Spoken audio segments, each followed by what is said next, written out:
Peoples party की जानिब से हुकूमत के निजकारी प्रोग्राम की मुखालिफत की गई है, जबकि इदारों की बंदिश पर भी एतराज़ कर दिया है। इस बारे में मजीद तफसीलात जानेंगे हमारे नुमाइंदा अशरफ मलखम से। अशरफ, बताइएगा, पीपल्स पार्टी ने निजकारी पर जो एतराज़ किया है, इसमें कौन कौन से इदारे शामिल हैं? क्या कौमी एयरलाइन की निजकारी पर भी पीपल्स पार्टी ने एतराज़ किए?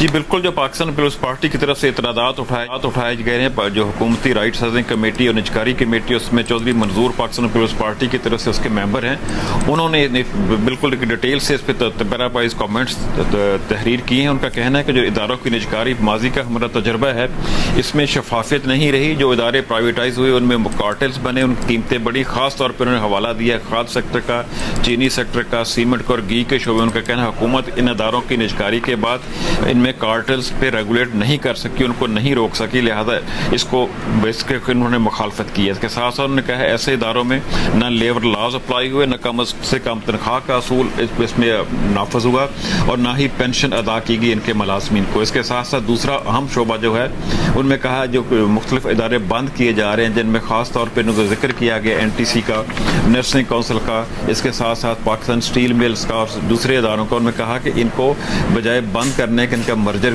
किया जाए। निजी शोब खासतौर पर जो 2-3 इदारे हैं, जिनमें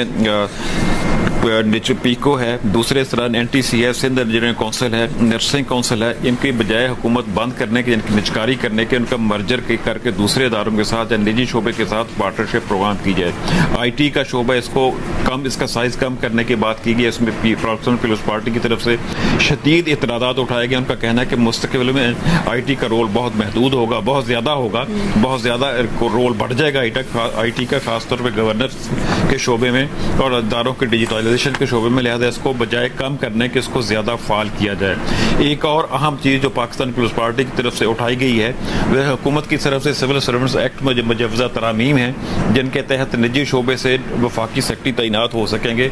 उस पर भी पाकिस्तान पीपल्स पार्टी ने इतराज करते हुए कहा है इससे सिविल सर्विस का पूरा स्ट्रक्चर तबाह हो जाएगा और इन ऐसे फैसले के नतीजे में जो अफसरान तैनात होंगे बजाय हुकूमत के या अपने इदारे के, वो उन्हीं की वफादार रहेंगे जो उनको तैनात करेंगे अपने सरपरस्त के साथ, उनकी हमदर्दियां रहेंगी। उससे पूरे का पूरा स्ट्रक्चर जो है वो तबाह होगा, उसके कारकर्दगी मुतासर होगी। लिहाजा पाकिस्तान पीपल्स पार्टी इसकी भी हमायत नहीं करेगी। मेरी बात भी चौधरी मंजूर साहब से, उनका कहना था कि वो इसको जो नई अगली कमेटी होगी, ये भी बताइएगा इन एतराज़ात पर हुकूमत का क्या मौक़िफ़ है? ये भी जो कमेटी का इजलास अभी इसी हफ्ते उम्मीद है बुलाया जाएगा, राइट्स हाउसिंग कमेटी का इजलास जिसको चेयर करते हैं वज़ीर ख़जाना औरंगज़ेब। उस कमेटी में बाकायदा तहरीरी तौर पर ये जवाबात आज भिजवाए जा रहे हैं और कमेटी के इजलास में उन पर बहस भी होगी। पाकिस्तान पीपल्स पार्टी उसकी भरपूर मुखालफत करेगी और अगर पाकिस्तान पीपल्स पार्टी इसकी मुखालफत का पार्टी की सतह पर फैसला करती है, जो मेरी इत्तला के मुताबिक कर लिया गया है, तो फिर उन पर अमल दरामद बहुत मुश्किल हो जाएगा। ठीक है, बहुत शुक्रिया आपका अशरफ मलखम, आप हमें तफसीलात से आगाह कर रहे थे। लाहौर के कई हिस्सों में